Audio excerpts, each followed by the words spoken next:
Hello friends, I am B.R. Kumawat. Welcome to all of you on my YouTube channel. मित्रों, आज अपन एक बहुत ही महत्वपूर्ण टॉपिक को चर्चा कर रहे हैं जिसका नाम है पार्ट्स ऑफ स्पीच। अर्थात यह टॉपिक अपने आप में ग्रामर के अंदर एक रीढ़ की हड्डी माना जाता है, बैकबोन माना जाता है। इस टॉपिक को समझना बहुत आवश्यक है और जरूरी भी है। जिस प्रकार इसमें बात की गई है पार्ट्स ऑफ स्पीच, तो यहाँ पर मित्रों पार्ट्स का मतलब है किसी भी चीज के जो अलग अलग भेद होते हैं, प्रकार होते हैं, टुकड़े होते हैं, अंग होते हैं उसका। और यहाँ पर एक शब्द आया है स्पीच, जिसका मतलब है एक स्टेटमेंट से, अर्थात किसी प्रकार का कोई स्टेटमेंट हो या किसी प्रकार का कोई सेंटेंस हो जिसको अपन कहते हैं दिया हुआ कोई कथन है या कोई बात है, कोई वाक्य है। अब एक जो वाक्य बोलते हैं उसके अलग अलग कुछ भाग होते हैं, उन भागों को अपन कैसे पहचाने, ये चीज समझने के लिए बहुत जरूरी चीजें हैं। तो मित्रों आज अपन जो बात करते हैं, इस वीडियो को आप अंत तक देखिए और यकीन मानिए कि अच्छी तरह से इन चीजों को आप पहचानोगे। जैसे इंग्लिश के अंदर बात करें तो there are 8 parts of speech in English grammar, यानी अंग्रेजी के व्याकरण की दृष्टि से एक वाक्य को देखा जाए तो उसमें मुख्य तौर पर 8 भागों में उसको बांटा जाता है। कौन कौन से नाम है? जिसमें पहला नाम आता है नाउन, जिसको अपन संज्ञा कहते हैं। दूसरा नाम आता है प्रोनाउन, जिसको अपन सर्वनाम कहते हैं। तीसरा नाम आता है एडजेक्टिव, जिसको अपन विशेषण कहते हैं। अगला नाम आता है वर्ब, जिसको अपन क्रिया कहते हैं। अगला नाम आता है एडवर्ब, जिसको अपन क्रिया विशेषण कहते हैं। और नेक्स्ट नाम आता है प्रीपोजिशन, जिसको अपन संबंध सूचक कहते हैं। और अगला 7वां नाम आता है कंजक्शन, जिसको अपन संयोजक कहते हैं। और 8वां नाम आता है इंटरजेक्शन, जिसको अपन विस्मयादि बोधक कहते हैं। अब मित्रों अगर इस बात को थोड़ा कंपेयर और कॉन्ट्रास्ट यानी तुलनात्मक अध्ययन की दृष्टि से देखें तो यहां पर जैसे स्पीच की बात की अपन ने, या सेंटेंस की बात की, या स्टेटमेंट की बात की, ये तीनों एक ही चीज है। जिसको अपन सामान्य बात में कहें तो अपन इसको कहते हैं वाक्य, या इसको अपन कह सकते हैं किसी प्रकार का कोई कथन। अगर इसकी बात अपन तुलनात्मक रूप से देखें तो यह एक कथन एक फैमिली के रूप में होता है। जिस प्रकार एक परिवार अपना काम करता है तो उस परिवार के अंदर अलग अलग प्रकार के मेंबर्स होते हैं, तो इसमें भी अलग अलग प्रकार के उसके पार्ट्स होते हैं।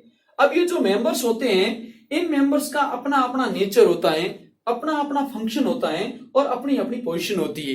अर्थात यहां पर बात करें नेचर, तो हर व्यक्ति की अपनी कोई प्रकृति होती है कि वह किस प्रकृति में रहता है।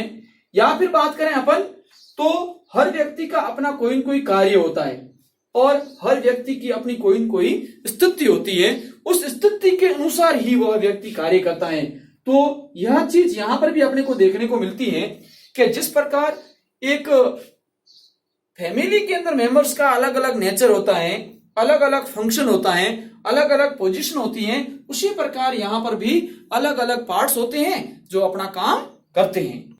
इसमें जिस प्रकार अपन इसमें देख रहे थे कि यहाँ नाउन और प्रोनाउन जो दो शब्द आए हैं, ये हमेशा उस वाक्य में दो रूप में दिखेंगे, या तो सब्जेक्ट के रूप में दिखेंगे या उस वाक्य में ऑब्जेक्ट के रूप में दिखेंगे।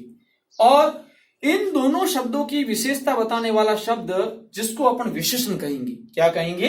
विशेषण कहेंगे, जो निश्चित तौर पर या नाउन के लिए आएगा या फिर प्रोनाउन के लिए आएगा। फिर शब्द आता है वर्ब, जो अपने आप में एक वाक्य की आत्मा कहा जाता है, अर्थात इसको सोल कहा जाता है। यह एक तरह से आत्मा के रूप में काम कर रही है, सोल के रूप में काम कर रही है। तो सबसे महत्वपूर्ण अंश होती है क्रिया। इस क्रिया की यदि कोई शब्द विशेषता बताता है तो वह क्रिया विशेषण बन जाता है। आगे अपन बात करें तो नाउन और प्रोनाउन, या नाउन और नाउन के बीच में आपस में क्या स्थिति है, संबंध क्या है उनका, उस शब्द को दिखाने के लिए प्रीपोजिशन का काम लिया जाता है। अलग अलग प्रकार के नाउन्स को, अलग अलग प्रकार के प्रोनाउन को, अलग अलग प्रकार के विशेषण को, या अलग अलग प्रकार की सेंटेंसेस को जोड़ने का जो काम करता है वह कंजक्शन कहलाता है। और किसी प्रकार की सडन एक्टिविटी को दिखाने वाला शब्द जो होता है वह इंटरजेक्शन कहलाता है। अब हम एग्जाम्पल के माध्यम से इन चीजों को थोड़ा स्पष्ट करना चाहते हैं कि कब किसी सेंटेंस में नाउन, प्रोनाउन या एडजेक्टिव, वर्ब कैसे अपना अपना फंक्शन करते हैं, काम करते हैं। आओ हम हल्का सा इन एक्सरसाइज के माध्यम से इन शब्दों को पहले पहचाने, उसके बाद में इसको विस्तृत एक एक शब्द को बहुत डिटेल से पढ़ेंगे। तो पहला सेंटेंस जैसे लिखा है, राम इज रीडिंग इंग्लिश। तो जैसा हमने बात किया था कि नाउन के रूप में इस सेंटेंस में कौन कौन से शब्द है, तो मित्रों यहां पर राम है, वह एक नाउन का काम कर रहा है। इज रीडिंग इंग्लिश, और इंग्लिश भी अपने आप में एक नाउन का काम कर रहा है। तो हमने देखा कि पहले सेंटेंस में जो नाउन आया है वह या तो सब्जेक्ट है और या उस वाक्य के अंदर ऑब्जेक्ट है। तो दो काम करता है हमेशा। क्या क्या काम कर सकता है? या तो वह नाउन है वो सब्जेक्ट के रूप में हो सकता है, और या फिर नाउन वह ऑब्जेक्ट के रूप में हो सकता है। उसके बाद में हमने देखा कि इसी एग्जाम्पल को दोबारा लिखा अपन ने, तो लिखा हुआ है ही इज रीडिंग इंग्लिश। केवल और केवल राम के स्थान पर यहाँ शब्द आया ही, तो यहाँ पर ये शब्द है वह प्रोनाउन का काम कर रहा है। किसका काम कर रहा है? प्रोनाउन का। तो पहले सेंटेंस में हमने नाउन को देखा, दूसरे सेंटेंस में हमने प्रोनाउन को देखा, सर्वनाम को देखा।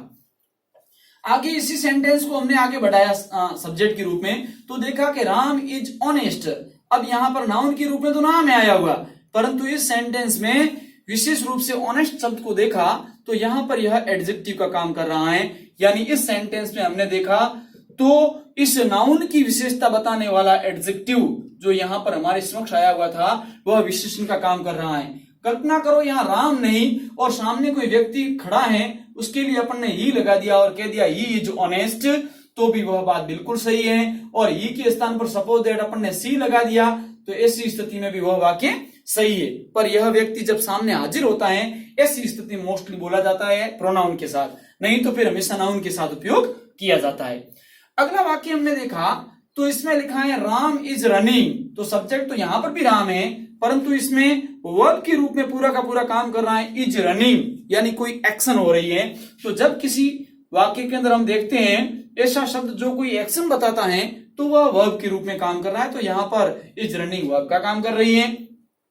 नेक्स्ट वाक्य में हमने देखा Ram is running fast.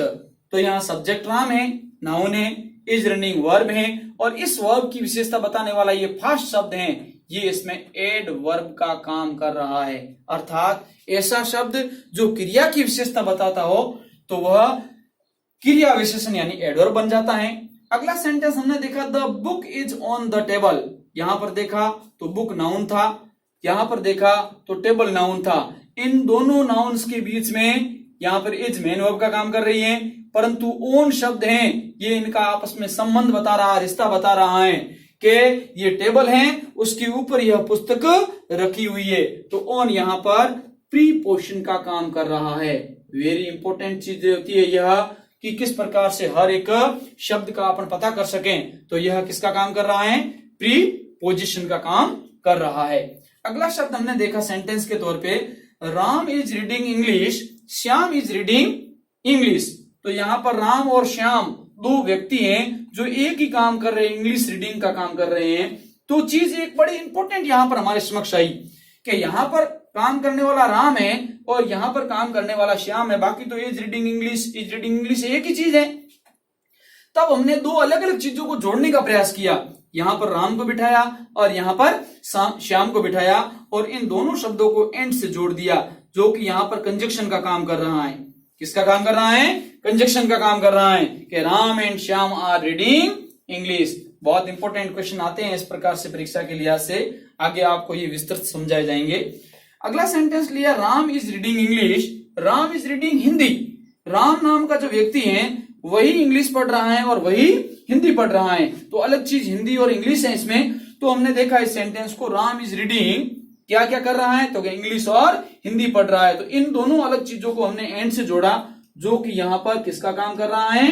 Conjunction का काम कर रहा है, संयोजक का काम कर रहा है। अगले सेंटेंस में हमने देखा what a lovely picture it is. तो यहां पर व्हाट शब्द है ये इंटरजेक्शन का काम कर रहा है। किसका काम कर रहा है? इंटरजेक्शन का काम कर रहा है। तो मित्रों ये चीज हमने देखी कि किस प्रकार से इस वीडियो के अंदर हमने पार्ट्स ऑफ स्पीच की बात की और किस प्रकार उसको छोटे छोटे एग्जाम्पल के माध्यम से समझाने का प्रयास किया। आने वाली वीडियो में हम सारी बातें आपको एक एक शब्द को डिटेल से समझाएंगे, बताएंगे। Thanks for watching my video. अगर आपको यह चीज अच्छी लगी हो तो अपने मित्रों तक आगे शेयर करना और बहुत से अलग अलग वीडियोस इस प्रकार के डिटेल टॉपिक को लेकर के डाले जाएंगे। आप इस चैनल को सब्सक्राइब करें और बेल आइकन को दबाएं ताकि हर नोटिफिकेशन आपको मिलता रहे। बहुत बहुत धन्यवाद।